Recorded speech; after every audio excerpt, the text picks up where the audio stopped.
ஆண்டவராகிய இயேசுவின் நாமத்தினாலே இந்த காலை வேளையில் கூட உங்களை யாவரையும் வாழ்த்துகிறேன். கர்த்தர் உங்களை ஆசீர்வதிப்பாராக. இந்த நாளிலே கூட எரேமியா புஸ்தகம் 17ஆம் அதிகாரம் 8ஆம் வசனத்தை கூட வாசித்து தியானிக்கலாம். அவன் தண்ணீர் அண்டையிலே நாட்டப்பட்டதும் கால்வாய் ஓரமாய் தன் வேர்களை விடுகிறதும் உஷ்ணம் வருகிறதை காணாமல் இலை பச்சையாய் இருக்கிறதும் மழை தாழ்ச்சியான வருஷத்திலும் வருத்தமின்றி தப்பாமல் கனி கொடுக்கிறதுமான மரத்தை போல இருப்பான். மிக அருமையான வேத வசனம். இந்த வேத வசனத்தில் அநேக ஆசீர்வாதங்கள் இங்கே சொல்லப்பட்டிருக்கிறது. இந்த ஆசீர்வாதங்களை இந்த புதிய நாளில், ஓய்வு நாளில் கூட நீங்கள் பெற்றுக்கொள்ள வேண்டும் என்றால் நீங்கள் என்ன செய்ய வேண்டும் என்று இந்த வேத வசனத்தின் மேலுள்ள வார்த்தையில் மேல் வசனத்தில் சொல்லப்பட்டிருக்கிறது.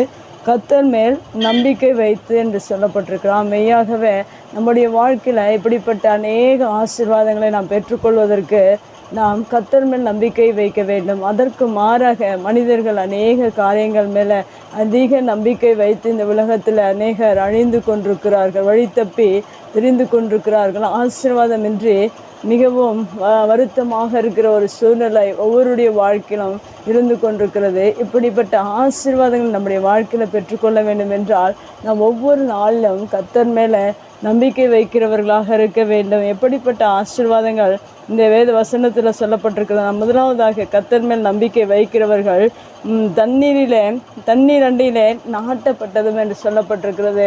ஒரு மரம் எப்படி தண்ணீரின் அருகாமையில் இருக்கும்போது அநேக ஆசீர்வாதங்களை அது ஆசீர்வாதமாக இருக்கிறது போல நீங்கள் கர்த்தர் மேல் நம்பிக்கையாக இருக்கும்போது நீங்கள் தண்ணீரிலே நாட்டப்பட்ட ஒரு மரமாக இருக்கிறீர்கள்.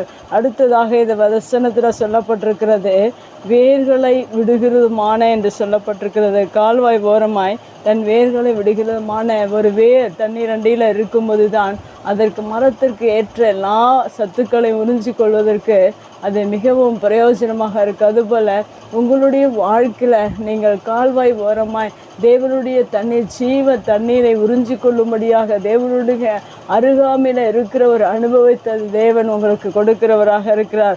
மூன்றாவதாக உஷ்ணம் வருகிறதை காணாமல் என்று சொல்லப்பட்டிருக்கிறது. இந்த உலகத்தில் உஷ்ணத்தை போல மிகவும் அநேக பாடுகள், அநேக உபத்திரவங்கள் வருகிற காலத்திலும் கூட நீங்கள் இலை பச்சையாக இருக்கிறதுமான என்று சொல்லப்பட்டிருக்கிற வேத வசனத்தின் பிரகாரம் எத்தனை வறட்சிகள், எத்தனை போராட்டங்கள், எத்தனை வேதனைகள், எத்தனை காரியங்கள் இந்த உலகத்தில் வந்தாலும் கர்த்தரை நம்புகிற மனிதர்கள் பச்சையாக இலை இருக்கிறது போல நீங்கள் செழிப்பான ஆசீர்வாதம் உள்ளவர்களாக தேவன் உங்களை வைத்திருக்கிறவராக இருக்கிறார். அடுத்ததாக சொல்லப்பட்டிருக்கிறது, மழை தாழ்ச்சியான வருஷத்திலும் என்று சொல்லப்படும். ஒருவேளை உஷ்ணமாக இருந்தாலும், ஒருவேளை மழை இல்லாத சூழ்நிலை, எந்த ஒரு ஆசீர்வாதங்களும் நம்முடைய வாழ்க்கையில் இந்த உலகத்தில் இல்லாமல் போனாலும், ஆனால் கர்த்தரை நம்புகிற ஒரு மனிதனுக்கு சகலவித ஆசீர்வாதங்களையும் தேவன் கொடுக்கிறவராக இருக்கிறார்.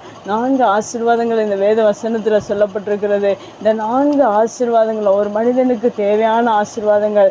தண்ணீர் உள்ள இடமாய் வேர்களை வாய்க்கால் ஓரமாய் விடுகிற ஒரு அனுபவம், கனி கொடுக்கிற அனுபவம், உஷ்ணம் காலங்கள், மழை காலங்கள், மழை இல்லாத காலங்கள், எல்லா சூழ்நிலைகளிலும் தேவன் உங்களை நடத்துகிறவராக இருக்கிறார். நாம் செய்ய வேண்டிய ஒரு காரியம் கர்த்தர் மேல் நம்பிக்கை வைக்க வேண்டும், கர்த்தரையே நம்பிக்கையாக கொண்டிருக்க வேண்டும்.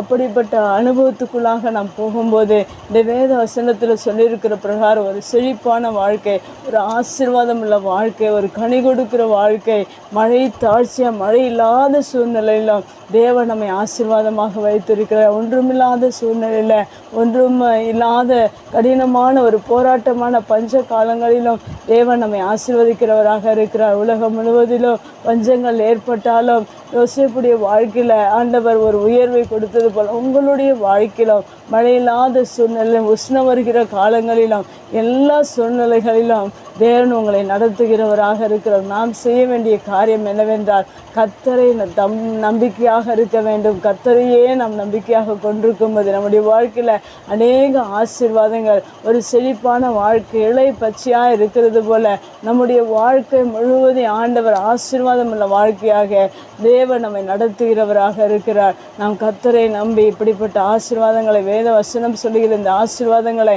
நாம் பெற்று கனி கொடுக்கிற மரத்தை போல ஒரு கனியுள்ள வாழ்க்கை, ஆசீர்வாதம் உள்ள வாழ்க்கை தேவன் நம்மை ஆசீர்வதிக்கும்படியாக கண்களை முடி ஜெபிக்கலாம். எங்கள் அன்பு தகப்பனே, இந்த அருமையான வார்த்தைக்காக நன்றி செலுத்துகிறோம். அநேக ஆசீர்வாதங்களை நீர் ஆண்டவரே எங்களுக்காக வைத்திருக்கிறபடினால நன்றி செலுத்துகிறோம். கனி கொடுக்கிற மரத்தை போல எங்களை மாற்றுகிறதற்காக நன்றி செலுத்துகிறோம். அப்படியா இந்த பூமியில் எங்களை வைத்திருக்கிறதற்காக நன்றி செலுத்துகிறோம். தண்ணீர்கள் ஓரமாய் எங்களை நடப்பட்டு எங்களை ஆண்டவரை வேர்களை கால்வாய் ஓரமாய் விடுகிறதற்காக நீர் இப்படிப்பட்ட அனுபவங்களை நீர் எங்களுக்கு கொடுத்திருக்கிறதற்காக நன்றி செலுத்துகிறோம்.